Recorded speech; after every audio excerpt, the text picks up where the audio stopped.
Assalamualaikum warahmatullahi wabarakatuh. Shamarran kan jirtu ijoollee obboleen kiyya bakka kan dhuftan viidiyoo irratti warroonni addisii gara isaan kan dhuftan subscribe share like gochuu hin dagatinaa. Warri na waliin turtan hundi keessan galatoomaa fayyaanaa ta'aa bulaan isiniin jedha. Irra meekaappiin dibadhee akka innaa shaabii lafa keessan hin jirina.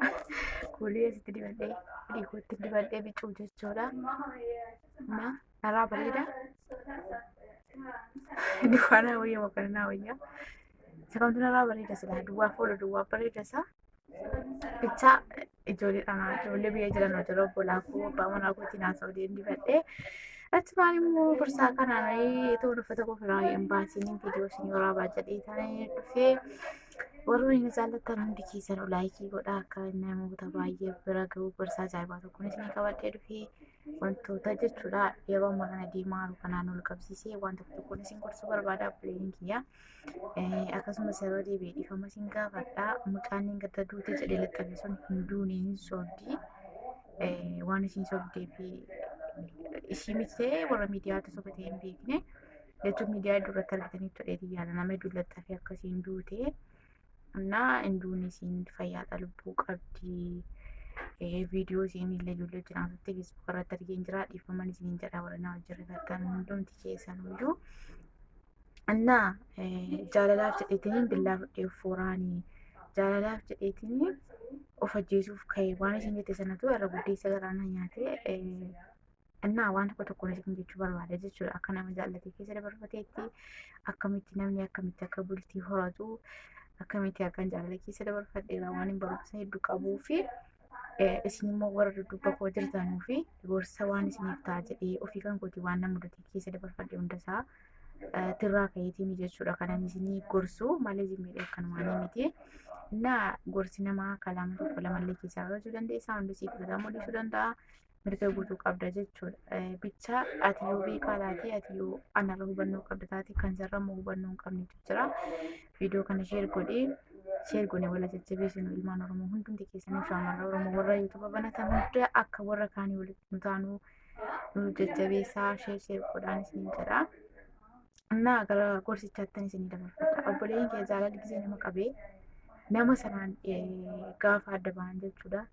Lamuuf nama sana malee akka waan namni biraa jiru namatti hin fakkaatu. Nama sana malees akka waan lammeessaa deebitee duniyaarra jiraattu illee namatti hin fakkaatu jechuudha. Garuu yaadichi dogongora. Nama sana jaallattee gaafa dhabdee yoo baay'ate torbee tokko jechuudha kanatti boossee garaan si ilaalatu. Torbee tokkoof torbee lamaan booda achumaan irraanfatta. Kanaafuu sa'aatii ati jaalallee namaa si qabachuu sana nama sanaan wal dhabdee guutumaan guututti waan nama sana si jaallachiisu jechuudha. Footoo isaa ta'a. Muuziqaan siif ergi ta'uu danda'a. Nashiidaan siif ergi ta'uu danda'a. Waanuma isa si yaadachiisu muluu isaa ofirraa balleessi jechuudha waan nama sana si yaadachiisu.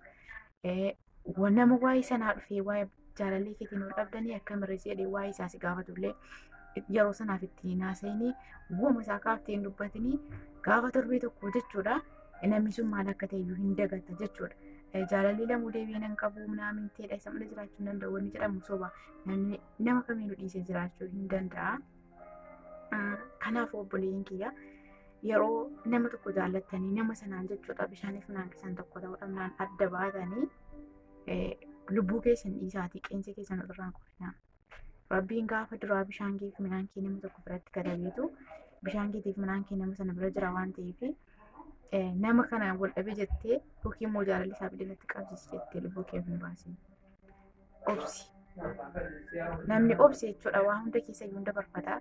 Jaalalli nama yeroodhaaf gisee nama qabu garuu waan nama dhiisus namatti hin fakkaatu. Kan nama dhiisutti immoo jechuudha torbee tokko caalaa sitti hin fudhatu.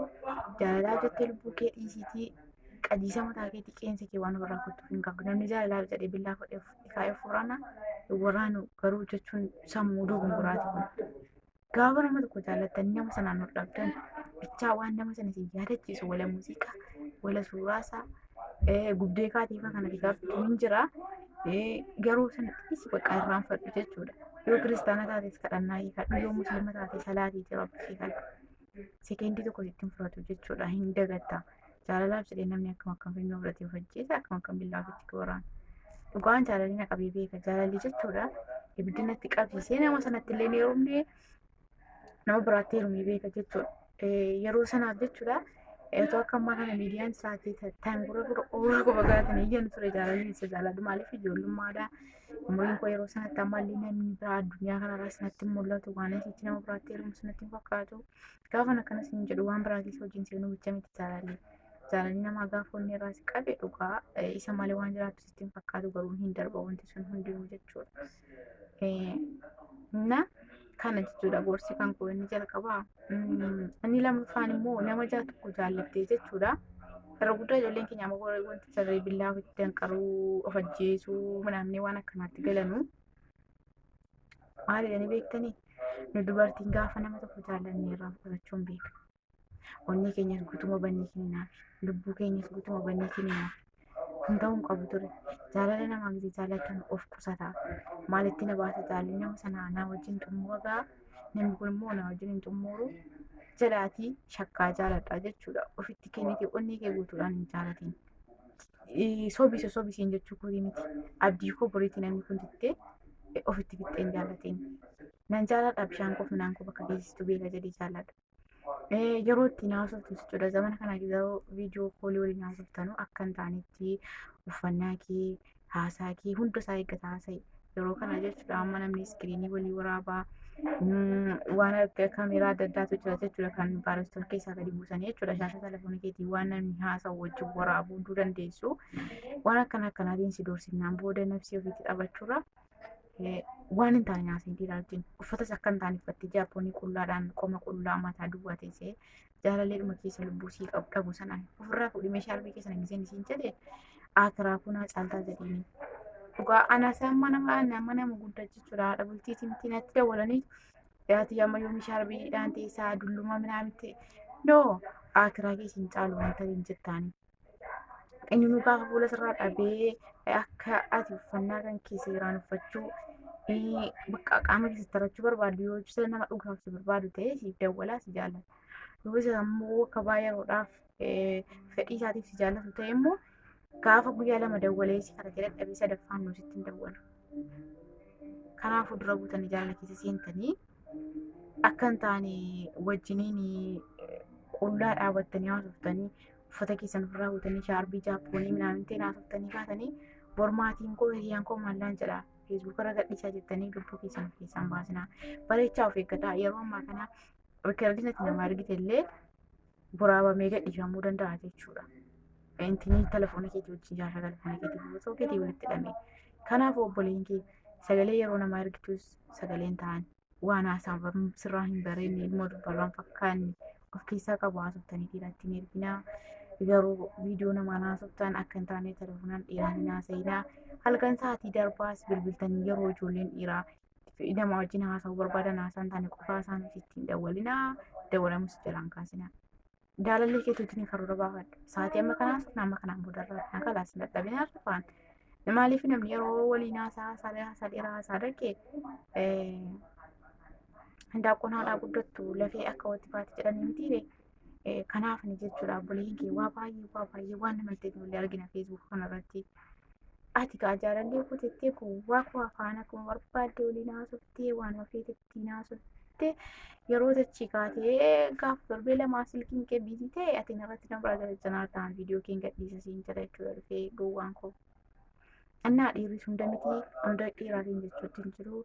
Bareechaa fi gaddaa obboleen kiyyaa bultiin kanuma rabbi bishaaniif nama gaafa duraatti katabameetti uumamaa wayii namni ati ittiin janajjantee qullaa wajjin haasoftee harma kee agarsiiftee dhiirri siin fuudhu kan gaafa duraa bishaan kee finaan kee bira kaame biraa hin darbitu siinis biraan darbu bichaa bareechaa fi gaddaa dhugaa rabbiin isin jedha. Maalii fi anammaa ergasii yeroo telefoonni fashaafatee miti kan inni yeroo isinitti miira.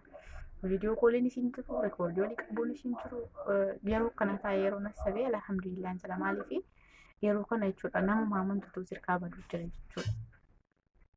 Dhugaa rabbi yeroo ammaa kana namuma amanan eenyutu sirriidha salaamii isaa jedhanii. Namuma amanuudhaaf nama dhibee jira jechuudha yeroo ammaa kana. Dhuguma isiniin jedhan qixa kootti namuma amanuufu hiriyaa dubartii yoo amantii sagalee ilma nagaa fayyaa gaafachuu nama shakkiisee jira.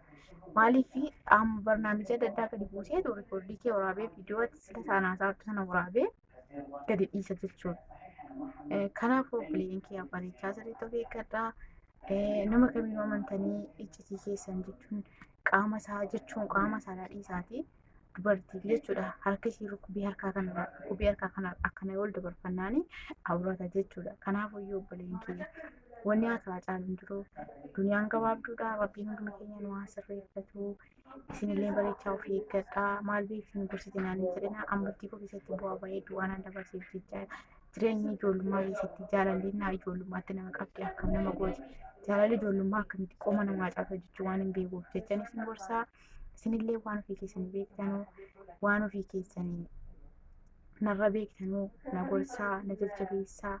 Waan viidiyoo sana hojjechuu barbaadan immoo natti maxaa komentii jalatti waan akkanaa nuuf godhii waan akkanaa waan fuula namaa ana amma fuula kan koo jechuudha walaayyee meekaappii tokkotti dibadhee hin jiru qulqulluudha fuulli kan koo kuulii fuuladheen jira ijoollee biyyaatiin haasa'uudhaaf jechuudha gaarii keessa jirti jedhanii qalbiin jiraa fayyaa ta'u jedheetiin iyyuu fuuladhee uffadhee zannaxxee ittiin haasaa jedhu abbaa manaa kootiin haasa'u maaliif baay'ee dhiphata waan ta'eedhaaf waan fuula keessan qulqulleessuu sanniin galleessina hojjedhe daqiiqaa meeqarra tursiisuudha isaa kan jechuudhattanii yeroo fuula keessan dhiqattanii kaatan fuula keessan dhiqattanii daqiiqaa 20 qofa irra tursiiftu nan sabdamaara waan tureef gaafa sana daqiiqaa 20 irra tursiiftanii kaatan dhiqattanii daqiiqaa 20 irra tursiistanii dhiqattu achi booda fooxaa qulqulluudhaan goskitanii waanuma sila fuula keessan fayyadamtan jechuudha goskitanii dhiistuu fuulli keessan akka qibaatitti baqaa baay'ee fuula namaa bareechaa itti fayyadamaa waan rifeensi keessan isin laaffisullee isinii kan hojjedhaa jajjabaadhaa isiniin jedhaa abshirumaan darbaan hunduu koronaan illee dawaa argateera alhamdulillah rabbil aalamiin baga rabbiin nu gammachiisee hunduma keenya iyyuu nagaa naataa fayyaa naataa warraa bilaa deebanaa seexaan koo wal nyaataa roo ciao